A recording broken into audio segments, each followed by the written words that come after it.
What's going on, guys? Bonafide Hustler here. Rake and Profit. Thrifty Treasures. And Margaret, Texas Gal Treasures.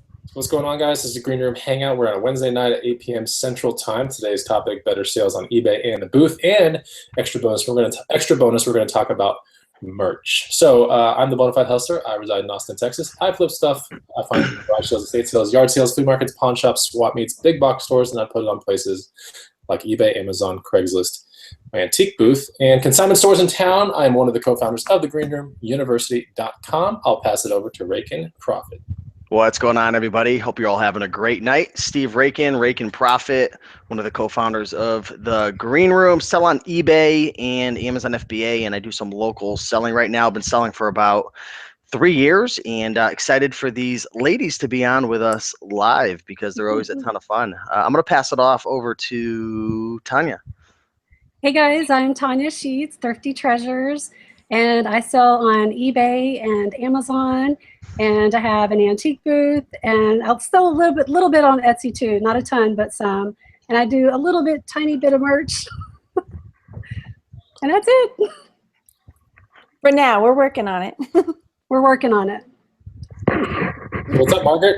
Hey, I'm Margaret, and again, Texas Gal Treasures. I sell on eBay, Etsy, Amazon FBA, and I make shirts for merch. Cool. And we're going to get into that merch now, but we're just talking about it behind the scenes. Very exciting stuff to talk about. But anyway, so those are the platforms that they sell on, and you guys also are friends in real life, right? Yes, real Like life. really good friends. I mean, would you say really good friends? Like you hang out, you see each other every month at least? Oh yeah. Lately, yeah, especially. We've been walking in the mornings a lot. Do you guys live close to each other or something? Very. Did that just happen by, okay, that wasn't like done like, how did that all happen? Like, did you meet her from YouTube and then you realized like she was close to you, or how did this all happen? How did I I found Margaret. I saw her video. I found out about Margaret through you, Chris. And so I went and checked her out, and she was doing a video from the antique mall, and I was like, I recognize that antique mall. And then, one thing led to another, and yeah, I think I reached out to her, and she probably thought I was some kind of weirdo, like stalking her. That's awesome. Crazy. I cannot believe that. And then now you guys are walking together you're doing 2 milers in the morning? Is that what you guys are doing now? I am, 2 mile. 2 mile.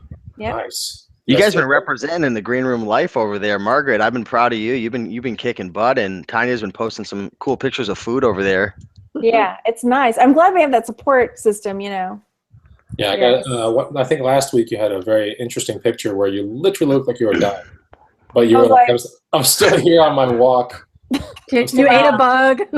Yes. I was like, I swallowed a bug. My kids kept me up all night. You didn't look good, but you were still out there and doing it, so that was important. So anyway, we're going to be talking first about our first topic is eBay. I want to make sure that we sound good. I got the guys out there and gals out there in the comment feed. Help us out. Make sure we sound good. We would hate to go through an entire show not sounding right. I want to shout out some people. Rake, you want to shout out some people that are in the feed right now? Yes, I will. We got June Cone in the house laughing at something. Anthony Rodriguez, Cape Cod Seller, Malu Jimmy, what's going on? Prof Sales, what's going on? Mr. Prof Sales, Swamp Picker, a lot of Green Room members in the house right now. Like I'm literally seeing like Green Room representing to the full force right now in the comment section. Stone Mason, man. Stone is like, I think he set the world record for the most consecutive times that he's attended one of our live shows. So we gotta give him away something good. Scott McFarland, what's going on? We have a lot of Green Room people in the house. If you're in the Green Room right now, guys, if you're a Green Room member, type the number 1 in the comment section. I want to see how many Green Room hustlers are in the house. Yeah, before we get to the actual show, real quick, how can people find you, Margaret, on, like, what are the ways to link up with you? Because this is going to be a great show, trust me. You're going to want to link up with Margaret and Tonya. We'll go with Margaret first. Absolutely. I'm on Facebook at Texas Gal Treasures, Instagram, Texas Gal Treasures, Twitter, TX Gal Treasures. Look at all those ones. Sorry, I'm watching the chat. And I'm also, now I just went, and I have a free group called International League of Thrifters, where it's everything from brand newbies to everybody who's been selling forever. Okay. Tonya, how about you? How can people link up with you? I am Thrifty Treasures on YouTube. I'm Thrifty Treasures on Instagram and Twitter as well. Okay. Oh, Cool. and on Facebook. I have a reseller account. You can friend me there. Okay. Good. And what's your social security number, Margaret? It is. I'm just kidding. I'm just kidding. I'm just kidding. I'm just kidding. Okay, so let's get into the eBay thing real quick. Let me ask you two ladies real quick. We'll go with Tonya first on this one. What do you feel that most people go wrong on eBay, Tonya? Like, because we all, being resellers, we get to see all these different people talking about eBay. Some people are happy about it, not happy about it. Some people are doing real well, right? What do you feel people go wrong on that platform? Well, I would say I would definitely take your time and make your pictures right. Make your pictures look good, because your pictures are going to sell your items. And also, I would, say that people need to keep listing. Quit complaining about not having any sales, and use that time and energy towards listing more stuff. That's quite the most common complaint that we see. Is people are like, oh, I feel like a dry spell is coming over. How about you guys out there? And it's like some people reply like, everything's fine with me. I think maybe it does come down to, the driving force being listing a whole lot more. Even if it's 3 a day, if you do 3 a day for every day of the week, you're up at 21 listings extra a week. Exactly.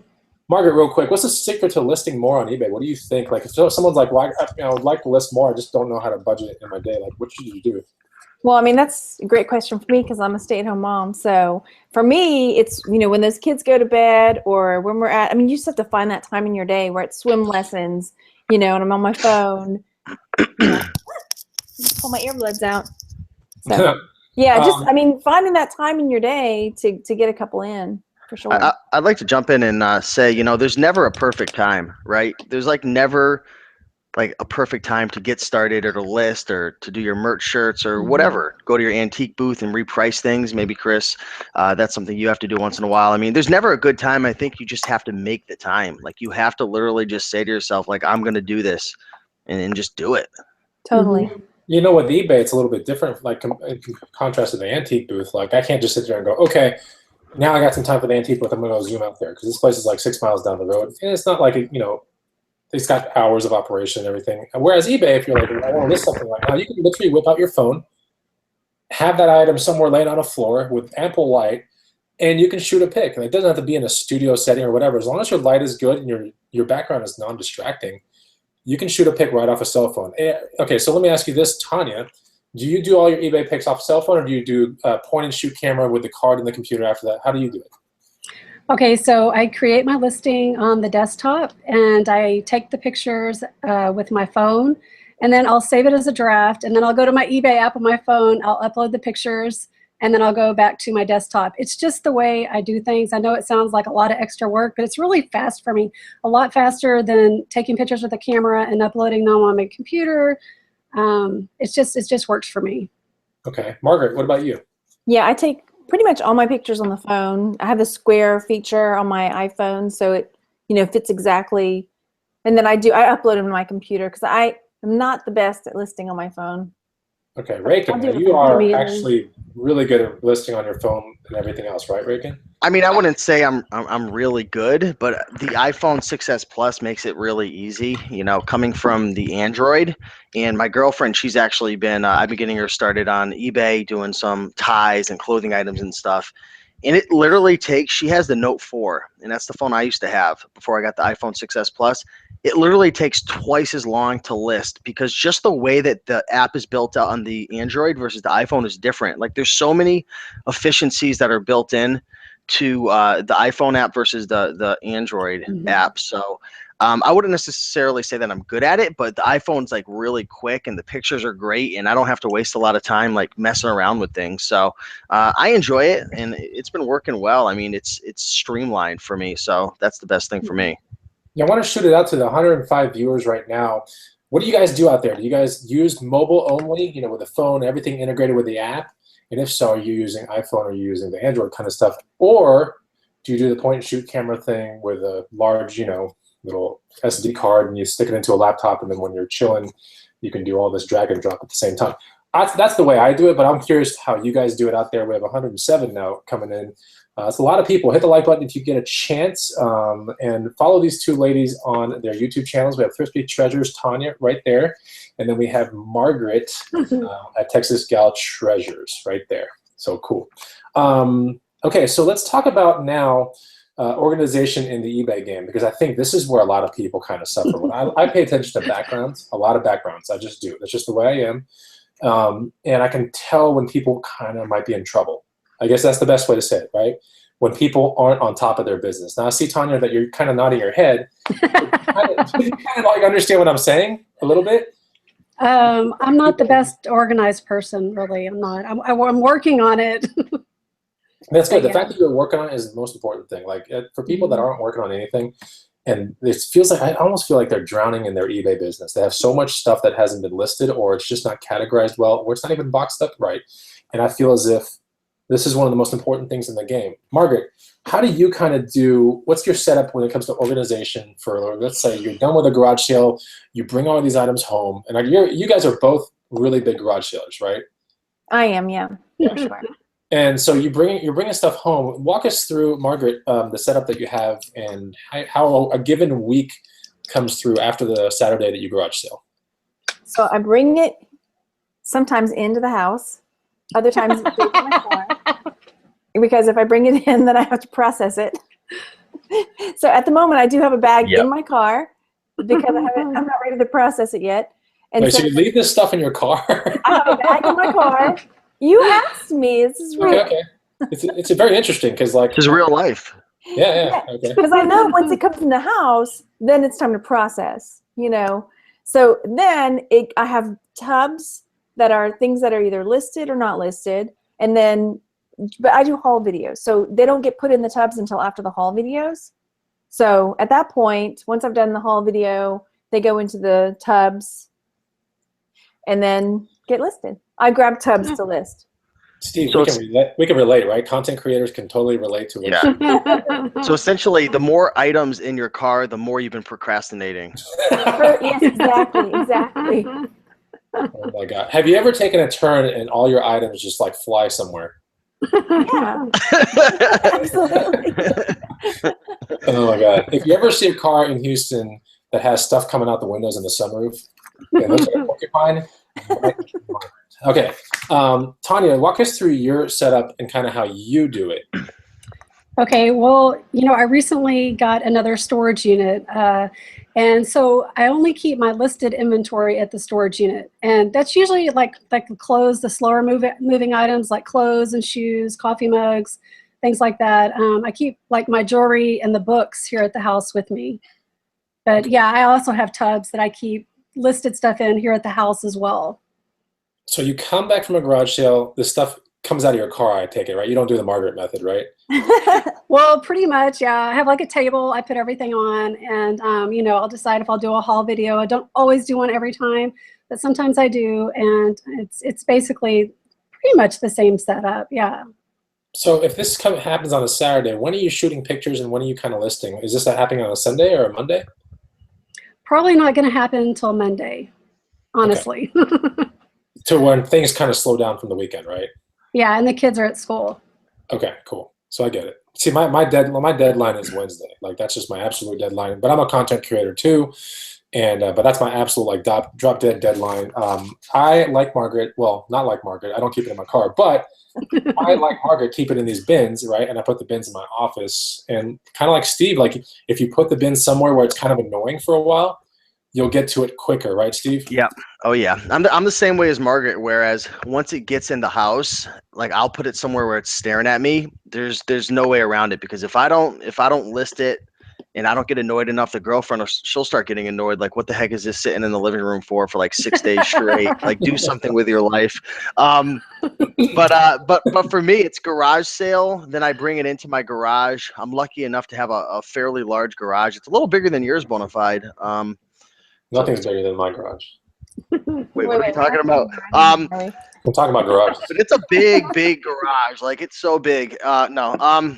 But seriously, you can fit. I can't even. Garage sale into the garage. Then I bring it into the house to get annoyed to finally process it, and then it goes back into the garage. Very big garage with a lot of I've got these what are these things called? These little there's like these little tiers, these little shelving systems that I have, and I put like the odd and unique items on there, and I kind of have a system for finding it, and then I have some industrial clothing racks that I use for the clothes and stuff. So it's really easy. Process it, it's in there, and then when it sells, I just pick it and ship it out. So, man, let's go back to Tonya on this. Do you kind of just like, when you feel like listing it sometime on Monday, you go for it? Or do you kind of schedule this out like on Mondays between 8 and 10, I am listing my stuff I bought from the weekend? Do you have this scheduled out? That's the plan, like time management, right?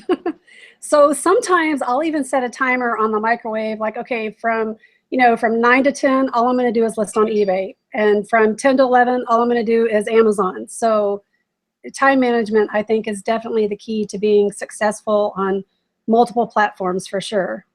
Okay, Margaret, what about you? With time management, do you like this stuff finally comes out of your car, let's say Monday, Tuesday, maybe, right? Maybe. What are we on today? Wednesday. But I agree with Tonya. I mean, that's a tip that when I use it really works. I've heard this from multiple people where they say, okay, you in your brain, something's going to take so long, but you say, okay, let's see, I'm going to set my alarm for 30 minutes. Let's see how many things I can get done in 30 minutes. And so suddenly you're realizing, oh, wait, 30 minutes, I can get a lot more done than I thought when you really focus, like turn off the social media and get after it. So yes, turn off Facebook. I'm totally guilty of that. Just getting, stuck into the group and being on social media a lot. But I generally take, like, one day is like photograph day. So I take tons and tons of photographs. So then I've got pictures galore that when I have time, because that's my big thing, because I spend a lot of time with my kids up at school volunteering. My mom, she's had some medical issues, so she needs help from me sometimes 2 or 3 days a week. So I need those photographs. So when I'm needing to go, I've got those pictures and I'm good to go. No, I hear you. That's a good way to do it. I kind of do it the same way. I just carve out a time and I'm like, this is all I'm doing. And you're right. I just turn on music, but I get away from the social media and everything. Me being a content creator, just like Reagan, we have a lot of things that are like our phones. I don't know how yours is, Reagan, but mine literally blows up all day long with just notifications.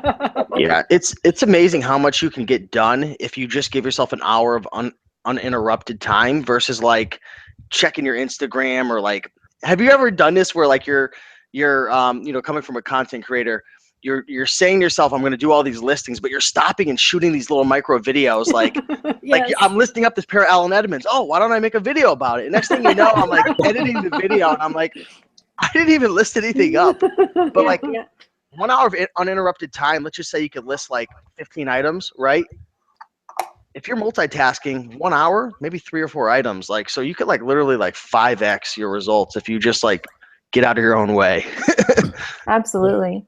See, my kind of struggle now is the fact that when I come back from garage sales and stuff, the stuff goes into places that it belongs very quickly. And I've gotten so good at it to where I forget, like, oh man, I should have put that on a video. Oh man, I should have talked more about it. And it's already like in the antique booth. Like a lot of stuff when I come home and I do these bona fide fresh find videos in the green room, these private videos, like they don't show any of the antique booth stuff at all because it's already at the booth. It's just smart. I don't know, we're going to get to the booth here in a second, but when you're hauling big things from a garage sale, like why does it have to come home first? Like if you think about it, like it doesn't need to. Just, that's true. It is your storage place, really, if you think about it.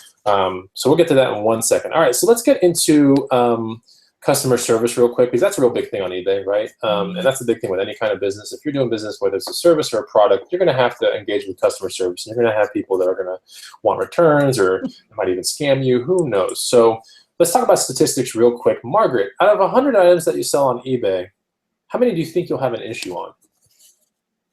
1, maybe 2. Not a lot. That's real good, right? Yeah.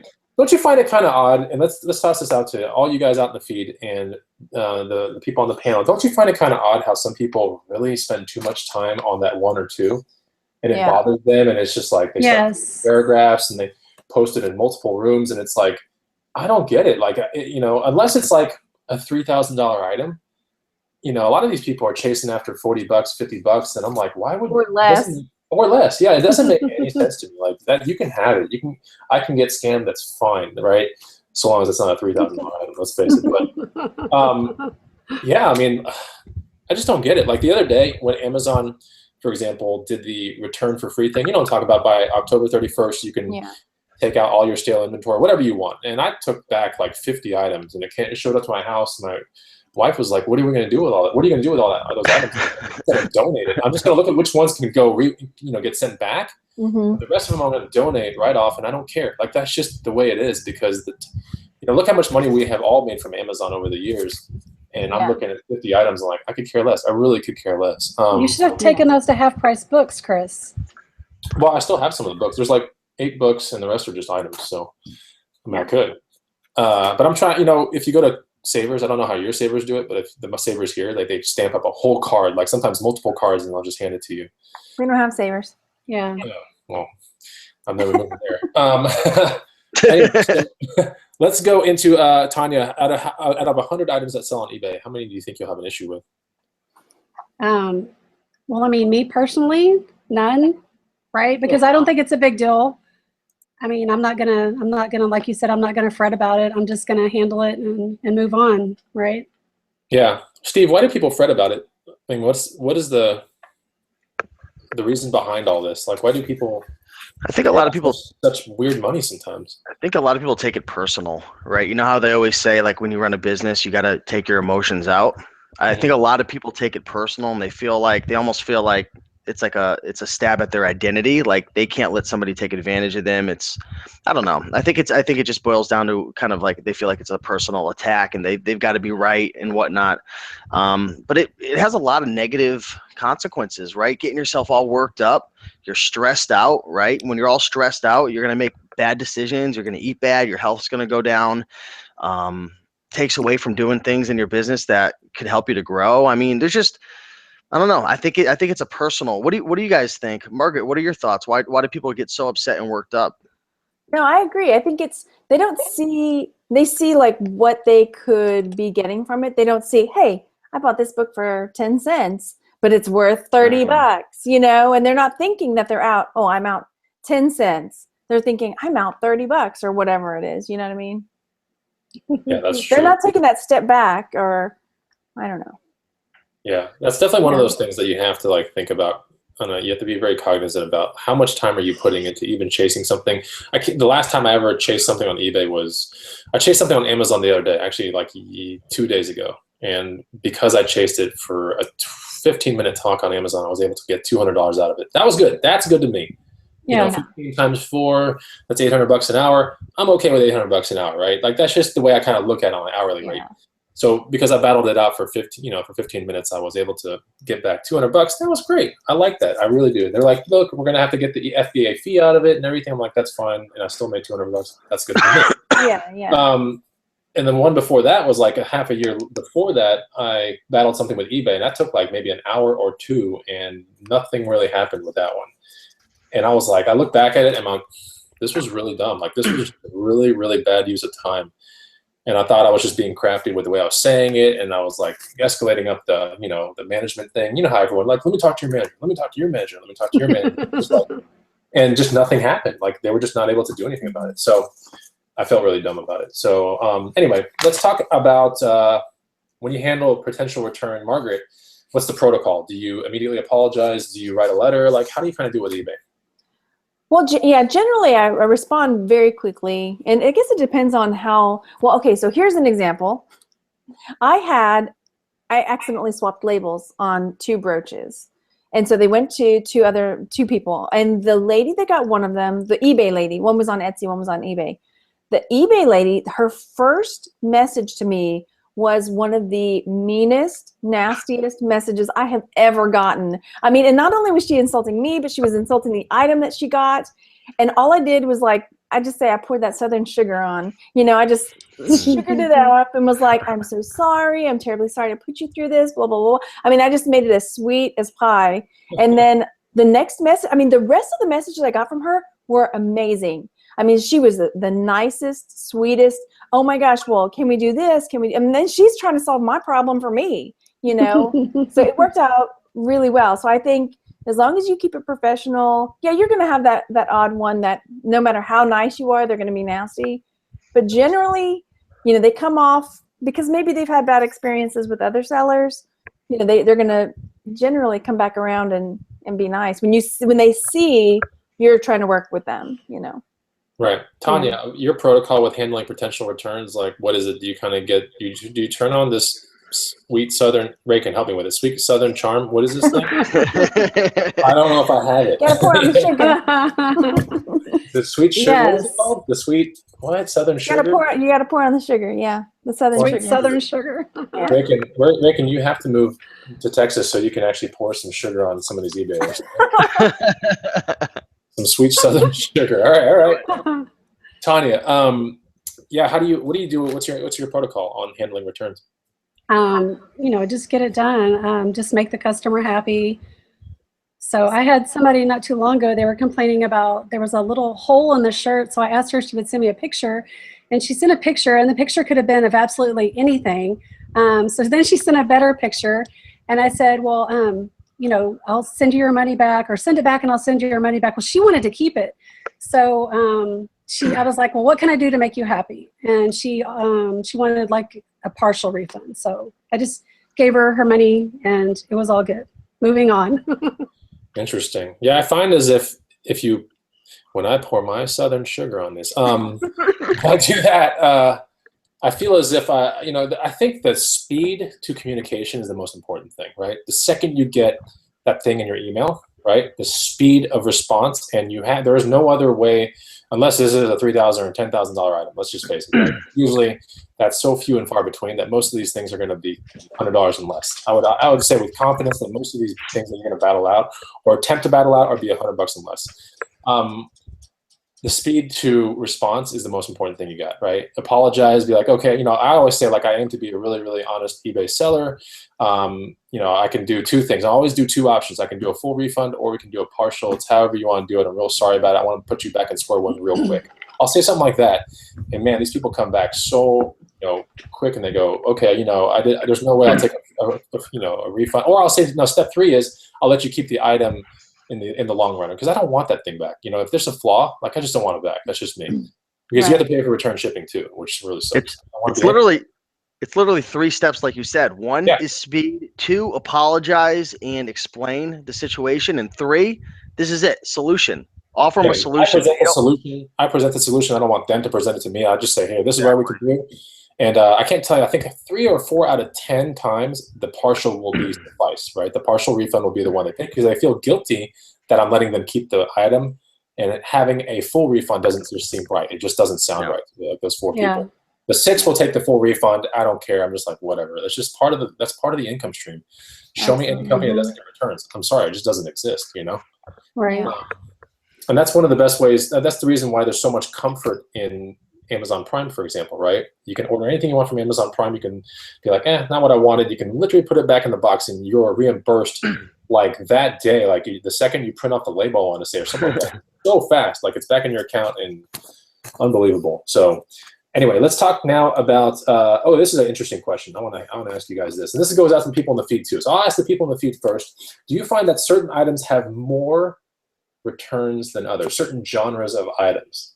Now, I definitely find that some do. But let's go to Tonya with this. Do you find that certain items on eBay that you've dealt with will have more returns than others? Think about like jewelry, trinkets, clothing, blazer, you know, like whatever you get into. What do you look back at your returns and all your little incidents, that's not even a word, whatever. It's a word now. But look at it in like,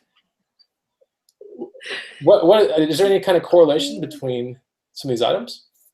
For sure. And I would say almost all of mine are clothing. Unfortunately, you know, you can make a lot of money with clothing, but you are going to deal with returns. So yeah, like one item I sold was a vintage black leather skirt, and it was like a size 14.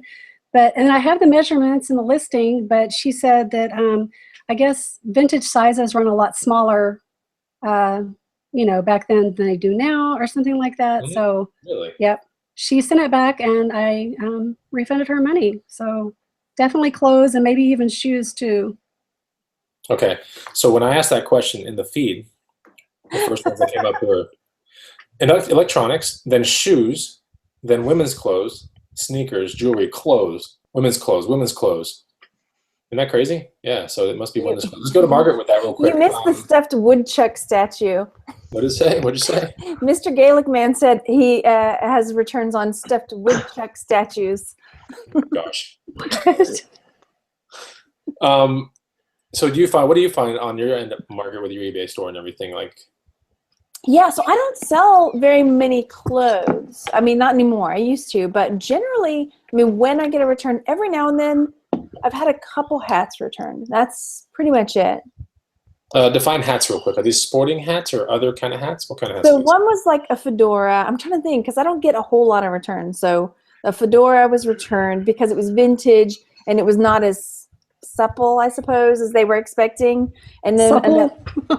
Come on, that's another word. It was crispy. It was not as. And I disclosed that it was stiff. You know, supple and stiff, opposites, whatever. Why are you laughing? I was wearing a hat.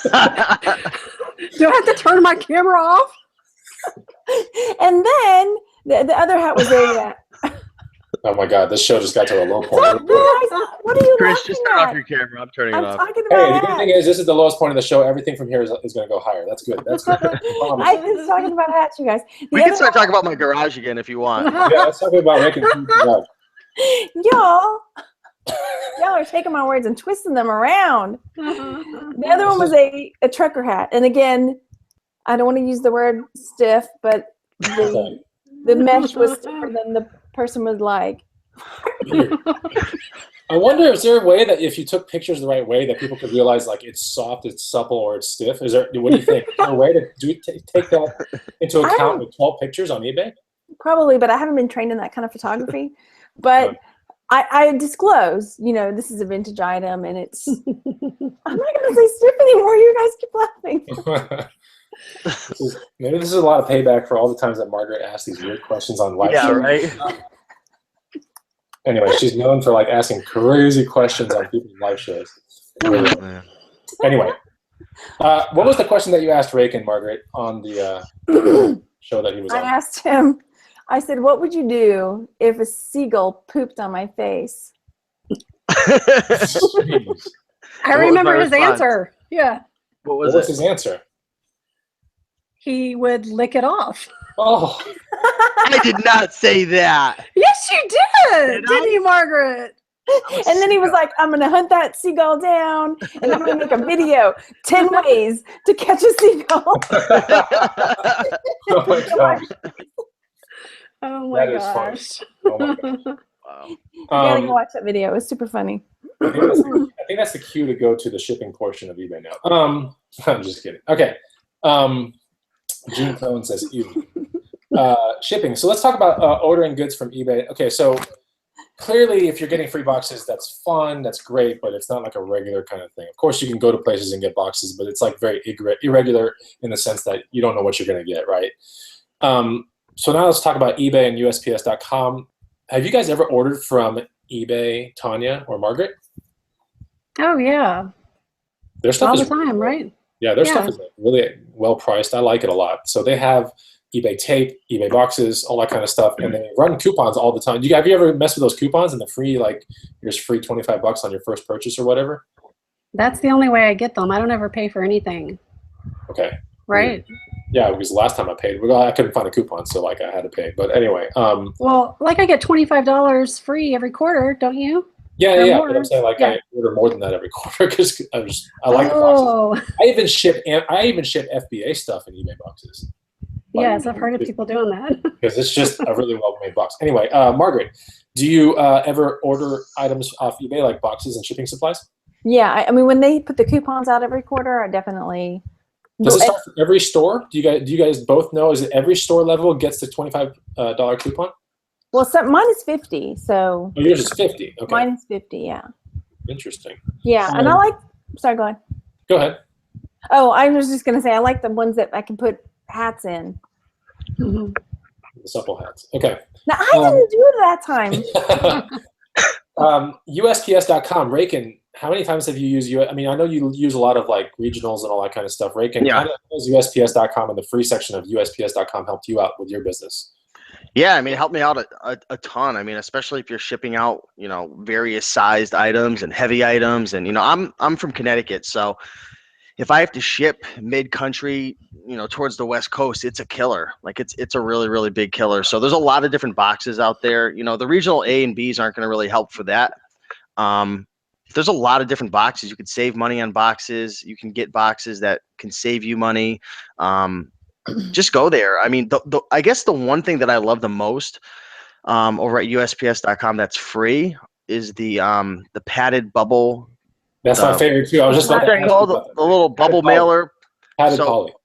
yeah, so it's priority, and like I use it mostly for like jeans and like heavier clothing items, but just anything heavy that's going to like the West Coast, if I could fit it in there, like, you know, that's like $6 and change, right? If The you padded go flat rate, right? Yeah.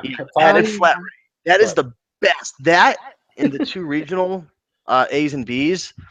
And I mean, sometimes I don't use it often, but like the medium flat rate boxes are really, really awesome. Or if you have something really heavy that's small, the small flat rates.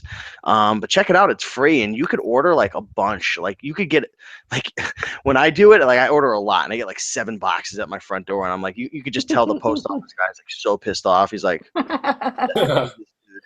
but you know, if you've got a big, big garage like I do, you just put them all in there. You don't have to worry about it, you know.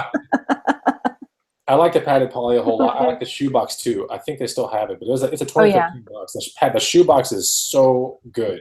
The shoebox is awesome. The best one. Like that's one of my favorite boxes of all time. But the padded poly is easy as. Let me ask you guys this, into the feed too. Like, what is your padded poly rate? Everyone should know this, right?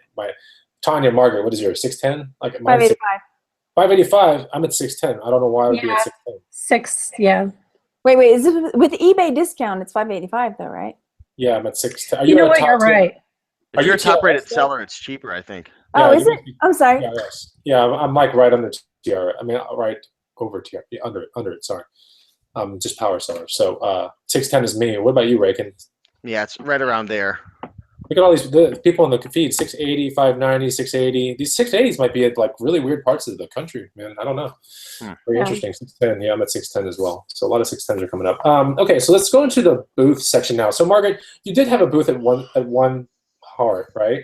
I did, yeah. And you decided just, you know, I guess other business opportunities come along and you just got to focus on that kind of stuff. Am I accurate with that statement, or you didn't like it, or what was it? Pardon?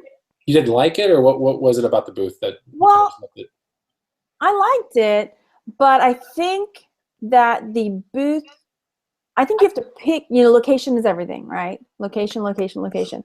So I think within our mall, it was like inside an old grocery store. So it was ginormous, you know? And so it would take you 2 days to get through this thing, you know? It would. Huh? Yeah, it would. Really looking at stuff. You know, and there's even a cafe in there. And so I moved to 3 different spots. The last spot I was in was literally right in front of the cafe. So I was like, if I cannot make it in front of the cafe, I can't make it in this booth, you know? But it's like way out kind of in a rural area. And so it's, you know, there isn't quite as much traffic and of that. So I enjoyed it. Some months I did well. Some months I was upside down. And so I just finally got to the point where I thought, you know what, and it takes time to drive out there. It's like 20, 30 minutes to get over there. Yeah. Yeah, so that's one of the ways that a booth can be kind of maybe almost like more of a hassle than a business opportunity, I guess, is if you're driving 30 minutes to get to it, or it's out of the way from garage sales. Like when you're done with the day, like maybe I just have it really good here in Austin. I don't know, but it's like 6 miles down the road, happens to be like in the center part of Northwest Austin. You guys have been to Austin before. Nothing's really far away from anything else. Yeah. And, it's a lot of fun. So Mr. Gaelic Man says BH is lucky because he has an antique mall with high traffic. I actually do. Yeah. That's the best traffic mall in the entire city, I'd like to think. Let's talk about it with Tonya real quick. You still have your booth, Tonya, right? I do. I still have my booth. In March, I was in the booth with my grandma, and we did it together till about November. Has it been 2 years now, Margaret? I can't even think. 2 years. Okay. And so, yeah, so I'm coming up on 1 whole year, or it is 1 year this month, in the little booth by myself. And when I say little, it's probably like, I don't know, what do you think? Like, Margaret, maybe 5 by 10 or so? It's pretty small. I mean, like, one person can walk into it. It's like maybe wider than a computer screen. Yeah. But my grandpa built me some shelves, so I have a whole bunch of places to display stuff. And then just recently, last month, I got another booth at the same mall. So now I have 2, and I'm trying it out. I'm going to see how it goes till the end of December. And if it works out, great. And if it doesn't, then I'll just keep my small booth. Okay, But, so yeah. for the people that are listening right now, they keep hearing booth. This has to be one of the #1 questions on my channel. You know, just don't clarify well enough. I assume that people know it when I say booth.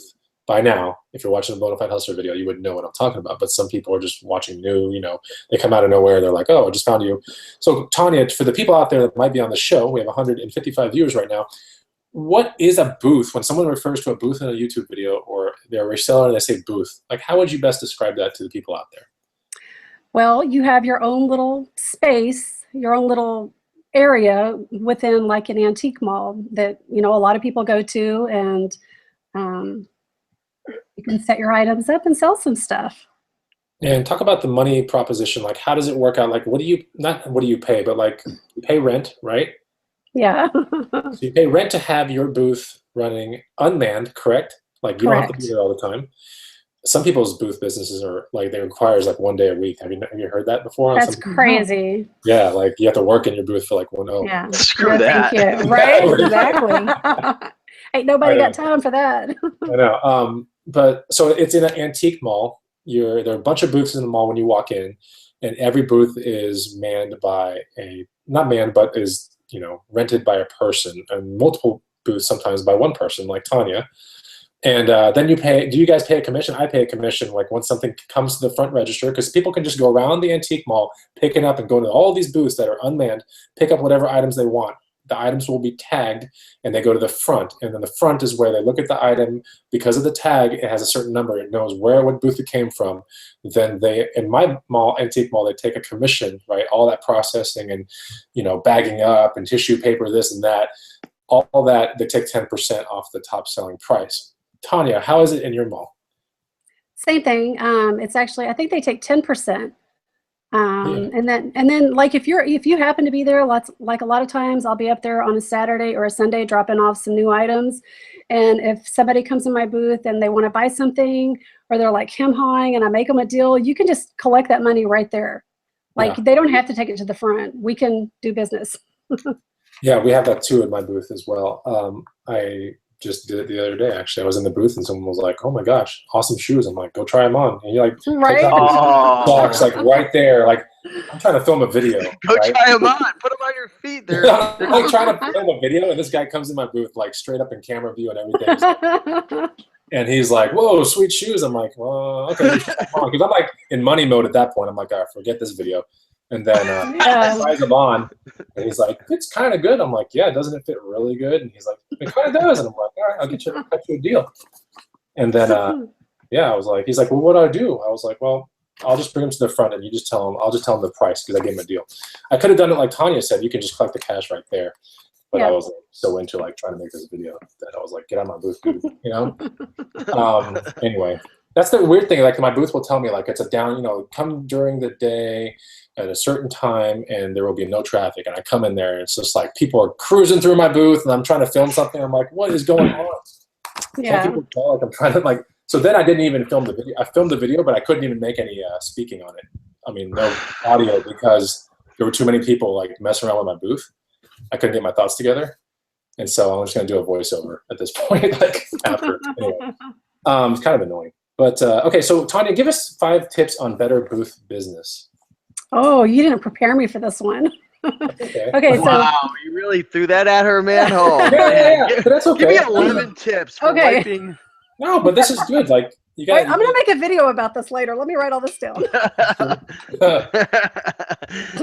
Okay, 5 tips. Number 1, I would say you got to keep your inventory fresh.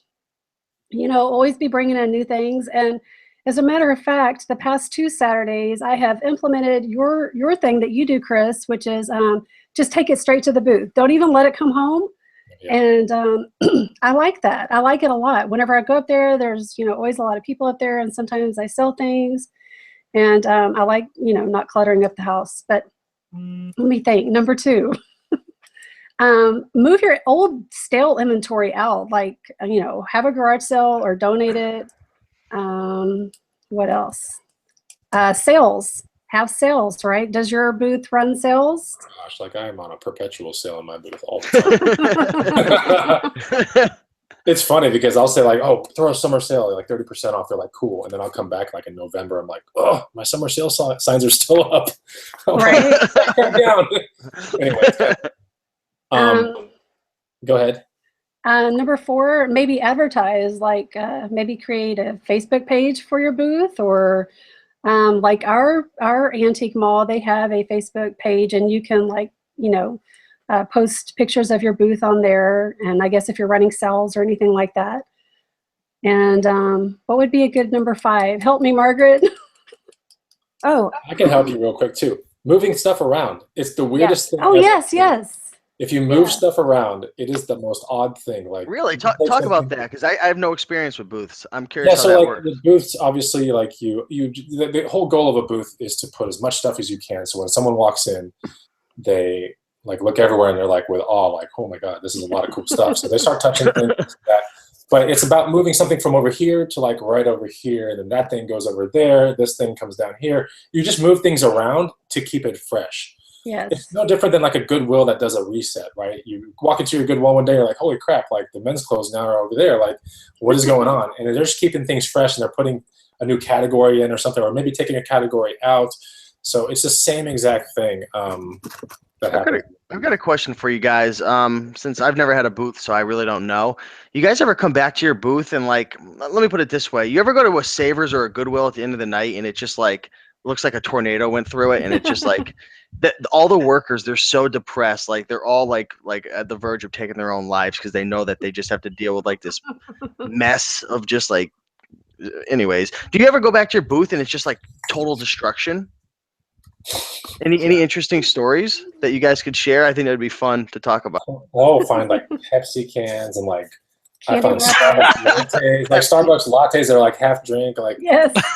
and I'll find people's food, candy wrappers, like it's just and people's Expensive. items. Other people's items will be in my booth all the time. Oh yeah. All the time.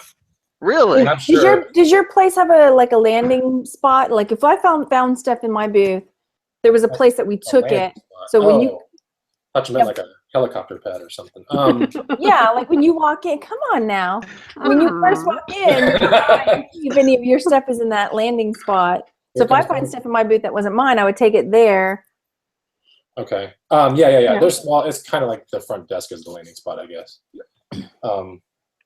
One day I'll come to the booth with a helicopter and I'll be like, "Where's my landing spot?" Where's my landing spot? Yeah, My somebody spot. somebody asked, is stuff ever missing, stolen items, anything like that? Yeah, let's go to Tonya with that one. Is stuff ever missing from your booth? I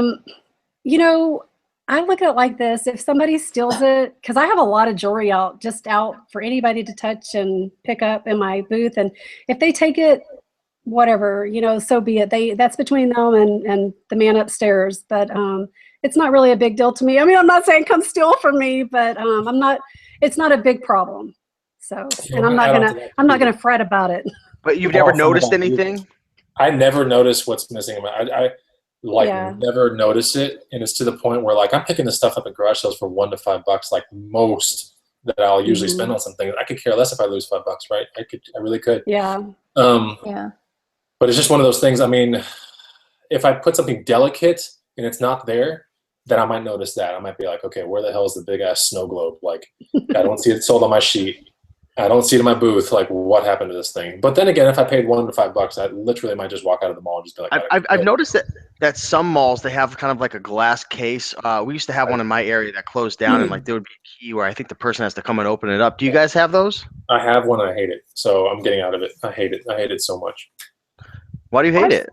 Because it's so annoying. Like, I think I just have the wrong taste. Like, it's like, I don't know. Like, it's just really, really, it's not built right. And you have to think about it kind of like Walmart thinks about their store. Like, every square foot in that booth counts. Every square inch in that booth will count to what you can move. So if you have a big glass case, usually it's like a rectangle or a square. Sometimes they're tall, right? Because they're like watch ones or glasses ones, right? Because all these glass cases come from department stores or other stores, right? You don't just buy a glass case somewhere. You have to get them from other places that don't want them.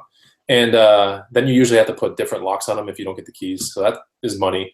And then you have to understand that the stuff in the case must be highly sellable stuff, because if not, you're smoking up your entire floor space with whatever that is. With whatever you put on the floor, you have to make sure it returns you the most amount of money in an antique booth. You have to always be cognizant of that. Right. So when you put a case is usually linear, longer, it's bulkier, it's different, and you never want to stack something on top of a case, because that's the whole purpose of having a case, so people can look down and look into it and see the item. So it's a really big pain in the ass, actually. I started out with one, and my case is still in my booth, and it has a for sale sticker on it for like $100, which is what I paid for it, I thought was a steal, and no one wants to buy it. No one wants this thing. And I'm like, honestly, like the next time I go in, I'm going to tell the booth, like, hey, look, the antique mall, like, look, just, can you scrap this for me and just take it out of here? Because I could care less. I just don't want it anymore. Tonya, how do you feel about those things?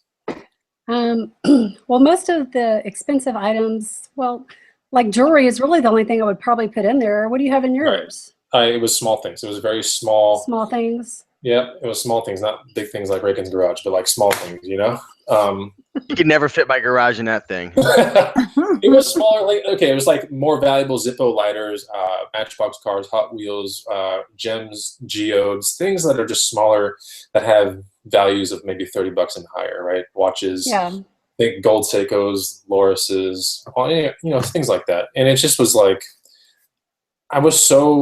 I don't know, I'm just annoyed with the whole thing. So I have to get it out of there. So I don't really talk about the glass case ever, like in my videos or whatever. I just don't. And I don't ever put anything in it either. He has nightmares about this case. There are two weird rocks in that case called like glass rocks or something like that. I picked them out of a garage sale for dirt cheap, and they're really cool looking. They're super cool. They're big. But the problem is when you handle them, they will cut you up. Like literally will cut you to pieces. Like you will get cuts and you will start bleeding all over the floor. So, and that has to be in the case. And then no one wants to touch the case. No one wants to touch the rocks. I'm like, what the hell am I doing with this here? Like, I don't get it. Blood all over his face. Yeah, you can tell when something annoys me because I tend to talk about it really quickly. Okay, let's switch gears real quick. Let's never touch that topic again on a live show. My dreams are like these glass cases that are like. That's a merch shirt idea. Bonafide with a glass case. I'm pretty sure it's going to have a great rank, Reagan. Okay, let's talk about merch real quick, because this is the added bonus on the show. I really want to cover this because this happens to be almost like an emerging income stream that a lot of people are jumping on. At least I see it in the green room, and with there's a green room subgroup that has merch, right, that Joe Clay runs. Yeah, absolutely. Which is a fantastic group. I'm in it, and I'm not an avid merch person, right, but I'm in it just to see, because I always want to see what's going on. Reagan's right, education. And it's really amazing. So I know that the two big merch two big merch people that I know about are Glenn Zubia and this Mike. Who's his name? Mike Peterson. Yeah, Mike he's Peterson. the treasure gnome. The Treasure Gnome. So go check out Hustler Hacks on YouTube and Treasure Gnome if you want to kind of see the possibilities of starting up a merch business, what it can lead to. But let's go into your two merch businesses real quick. You're both doing merch. How long was it until you started seeing money in your account? From the time that you started merch, made some mistakes, figured some things out, how long was it till you kind of saw like your first dollar come in? We'll go with Tonya. We'll go with me. This is Margaret's thing, but okay. I would say probably within a month, right? I signed up for merch as soon as you guys had Chris Green on the show, right? Mm-hmm. Yes, I signed up that very night, and I got in pretty much right away, and I was really excited about it. I was paying Fiverr to make some designs for me, and I only have about 17 designs up. I have 2 or 3 that sell, pretty well. But yeah, nothing like Margaret. She's really leveled up with this. So let's talk about Margaret real quick. When people say leveled up, like, well, that's kind of like a Jason Clark term, but you leveled up because when you sell, what is it, $100 worth? Is that, am I right about that? Is that the first tier or 100 shirts? What is it? 100 shirts, yeah. 100 shirts. The first tier is 25. 25. And then that unlocks you for 100, right? Yes. And then after that, you get unlocked for 5. What is it? 500, yeah. And after that one, it's? I think 1,000. 1,000. After that one, it's? It's either 2 or 3,000. It starts. Okay. Yeah. Going So over there. now we'll go to your business, Margaret. You have how many shirts that are created that you've done over the years? I mean, over the months? Well, at the moment, I have like 485 shirts up, Okay. but I've So, taken some down to freshen them up, you know. all right. So let's take it from the beginning real quick. How long till you realized your first dollar with merch? Well, actually, I was just looking at my numbers, and I thought it was not until March, but I looked and I saw, you know, I applied in December, and my first sale was in January, actually. So within a month, that was my first sale, and it was like $7 that I got, and I was like, this is awesome. Off one shirt, huh? Off one shirt, yeah. That's great. And so then So- each month, I know, woo, you know, but that's it, That's you know. still $7. That's great. You know, that's half Exactly. a tank of gas for a Prius, right? I mean, honestly, you know, like any little bit coming in helps. So then it was like the next month it was like $20, and then it was like 30, and then 50, and then it just started like snowballing. So I'm waiting for it to snowball even more. So And now you're all eating lobster for dinner, right? yes, no, we had like no, I don't want to tell you what we have today.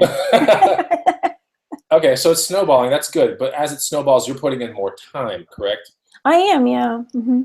Okay, so let's talk about the time that, let's say that Tonya puts in. Tonya, of a given week, how much time do you put into merch now? If it's not much, it's okay. Yeah, that's fine. I just wanted to see, this is why I wanted to talk about merch as an added bonus, because we have one of you guys that's delving into it a little bit, and they have one of you guys that's really kind of delving into it a lot. Margaret, flip side, how many hours a week do you kind of put into your merch business currently? A week? Oh boy. I would say some days it's an hour or so a day, but then when I tiered up from 100 to 500, I mean, I would say that whole next week, nothing else happened in my life but designing shirts, and, you know, I was just sitting there cranking them out, trying to get all my slots filled up. Okay. And real quick, while we have 142 viewers real quick, you do have a hangout tomorrow at noon Central. I do. Go ahead and talk about that hangout real quick, because I want these people, these 142, I want them to go over there and check that out, because this is going to be good stuff for you guys. What is it? Okay, so tomorrow on my channel, Texas Gal Treasures, Joe Clay and I. Joe Clay is the organizer of the Merch Talk for Green Roomers. He asked me to be an admin. I was super honored. So he and I are having a chat. We chatted once last week, did a Q&A. It went great. And then we asked Mike, Treasure Gnome, to come on and hang out with us, talk about his business, and then we'll answer some of the questions we didn't get to last week. Okay, so real quick, without giving true, like how much is this guy making, but Treasure Gnome and Glenn and Hustler Hacks, those two people are making pretty good money in merch right now, right? They put their numbers out there. They do sales videos for their numbers. So how much is between 5K and above, right? $4,000 a month, you know, in that range. So that's crazy, man. If you think about it, right? It's crazy, isn't it, Raken? It's nuts where the money can come from these days. Yeah, and we were talking about this before the show, where I was thinking, because now I don't have no problem. When I see people's numbers, I don't feel like they're bragging. To me, it's motivation. So when I see them sharing their numbers, I'm like, hey, you know, I can do this. But then possible. I have to take a step back, because okay, so my last 2 months have been about the $600 range. And at first I was on fire, like, yes, $600 a month. And I was like, see Glenn's numbers or Mike's numbers is like 4,000. Like, oh, maybe 600 is not so good. But I'm like, no. 600 is awesome, right? 600 is great. Yeah. That's a good chunk of change. For Definitely. sure. It's a car payment. And then, right?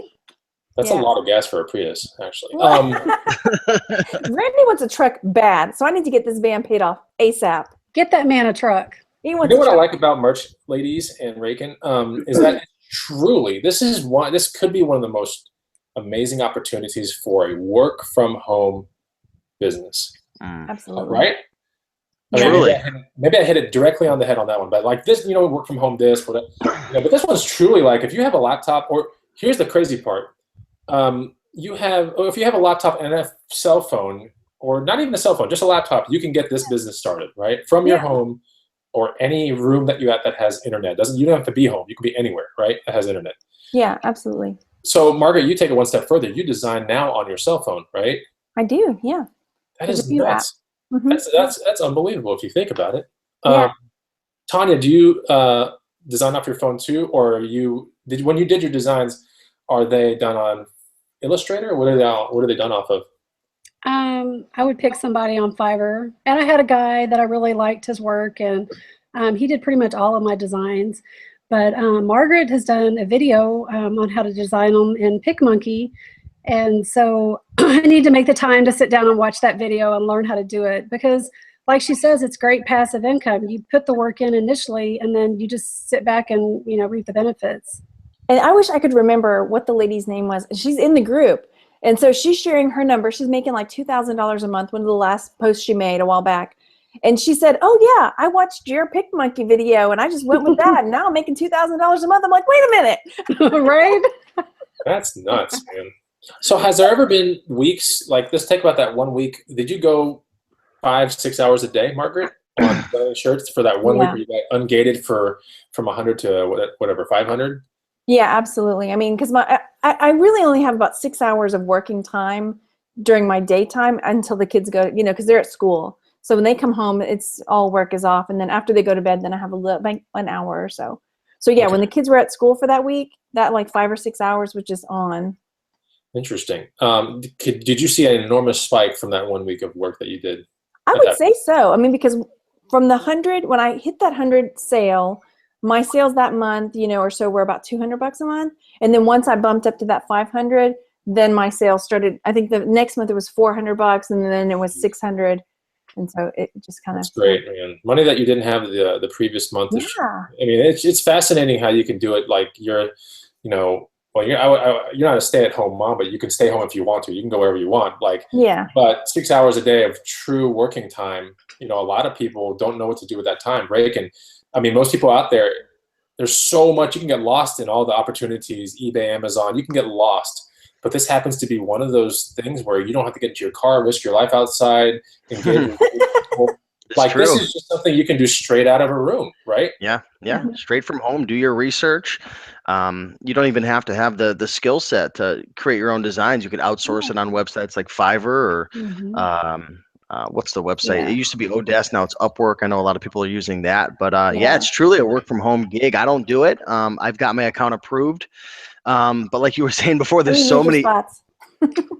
There's so many opportunities out there. Hey, you know, I heard people were selling their accounts. Did you hear about that? Yeah, and then I think Joe was saying he's teaming up with some people who don't have accounts. You know, they're helping him get some designs, and then they're splitting the commission. So that's another option. You know, if you're approved, work with somebody who's not approved, get their designs up, and split the commission with them. It's not a bad idea. There was one last question. We're going to end it with this one question real quick because we went 3 minutes over, but I can't. Where is it? Oh, yeah, it came from Judy. Okay, so Judy Leavenworth, what are the best apps to design on a cell phone? That's a great question. Go ahead, Margaret. So the two I use, one is called WordSwag, and I just did a video about it because I do a video about everything. So I did one about WordSwag, and then there's another one called Over, which Chris Green has done a series of videos on. So those two are the ones that I use most frequently. And you can obtain mostly text-based shirts out of these, or is it design-based? Right. So WordSwag is text-based, but it does all the typography, like fancy writing, and puts them in fancy spots. And then just went blank. And then sometimes I'll import those and add stuff to them or mess with them and stuff like that. But so WordSwag and Over. I'm gonna check these out. I think WordSwag is $4.99, but it is more. I mean, you sell one shirt and it pays for it. You know what I mean? Right. And Over, I don't know. Is it $4.99 a month? Because I was looking at it, or is it $4.99 like a one-time? One time. Okay. Yeah. Interesting. And there's one called Over, and both of these are something that you could, you know, if you're somewhere else at a waiting room somewhere at DMV, you could design a shirt right there, just sitting down. Absolutely. This is crazy. This world has gotten absolutely crazy, man. I'm telling you, like crazy good. I know it's nuts if you think about it. But I mean, then again, anyway. There's so many ways to make money out there. Like, open up your ears and try some of this stuff out if you want to. But anyway, that's what the Green Room Hangout's all about. We do have to kind of end this one pretty soon. I do want to thank the two ladies for being on the show. Real quick, let me ask you, because you happen to be, both of y'all happen to be OG Green Room members. And describe that, Rake, and what does an OG Green Room member even mean to the people out there that are OG Green Room member, someone who's been around the block, you know, experienced the ups and downs, the growth, right, the evolution. And these ladies they're OG, right? It's written on their forehead, OG all day long. We raised the price at 300. I think that 300th member, like that's where we raised. Did you really? We doubled it, yeah. And you guys are basically OG. You're a pre-300. So that's when we say OG, like in the admin status, we say that's someone that's before the 300th member, like, because right around 300 is where we did the price increase. And so anyway, we do thank you for your membership in the green room. You guys are always in there, and people are always tagging you. I see you two ladies are always around, like everywhere I go, like on YouTube, I see videos from you guys are everywhere. Like, it's unbelievable. Can't get away. I know. We're trying to get away. So you've been to 2 of our meetups, right? We're going to cap the show off right here, I promise. But you are 2 of the Austin ones, yeah. 2 of the Austin meetups, and I've been to I've been to the Houston meetup, a micro Houston meetup. Did you guys ever come to the January Austin meetup where Steve was kind of sick, but he was there? He showed up for a little bit. Yeah, I did. Yeah. Okay, so you've been to 3 meetups because you went to Salt Lake, correct? Oh, Margaret didn't make it. I had to leave early, but that's right. You didn't make it anyway. So yeah. How are the meetups for the people out there that have never been to a green room meetup? We got some people. We probably have 100 people here that have never been to a green room meetup. Just say something about it real quick. For me, honestly, for example, like Joe uploaded his video of the hangout like last week or something. It's like watching a family reunion. I mean, it's like seeing all these people that you talk to every day. You see them all the time, they're sharing, and then when you get to see them together, it's like a big like family reunion, you know? So that's how it feels to me, like, oh look, there's so-and-so playing skee ball or whatever, you know? Yeah, it's a lot of fun. Tonya, what about you? Yeah, definitely. The green room it's family for sure. And it's so much fun to meet everybody in person. Sometimes I'm a little starstruck. But yeah, it's just one big happy family. I love you guys. Cool. Well, we're going to leave it on the high note. We couldn't have left it on that one note where the show went down here, and I was like, oh my gosh, this is definitely local. This is definitely I didn't do it this time. This is where we're going to end it. Take a look at thegreenroomuniversity.com if you don't have, if you get a chance. And make sure to follow Texas Gal Treasures on YouTube and Thrifty Treasures on YouTube. And there's a show tomorrow on Texas Gal Treasures YouTube channel, 12 Central. That's right. Where you can learn more about merch and see someone that's really killing it on merch right there. And you said this guy can like design stuff on a screen share, like he. Oh, yeah. So he's been doing these live hangouts. Oh, I'm sorry. We can talk about it later. Is it okay to share now? No, you can go ahead real quick. Yeah, okay, yeah. So for example, today he was doing a live hangout. He was on Illustrator, and in the chat, people are shouting out like, "Do this, do that," and he's designing this shirt, and we're throwing out ideas, and he's just doing it, showing you how he's designing it, and it's just awesome. Yeah. Amazing. So cool. That's going to be tomorrow at noon Central Time, Margaret's channel. Go check it out, ladies. Thank you so much for being on the Green Room Hangout. We really thank you. Get it. Thank you for having us. Yeah, thanks so much. I hope to see you guys soon in Houston. If I do a micro meetup in December, I'll come down there. Okay. Yay. Yes. All right. Later, guys out there, and thanks for being in the chat. Bye. We'll see you guys later. Bye. Bye. Take care.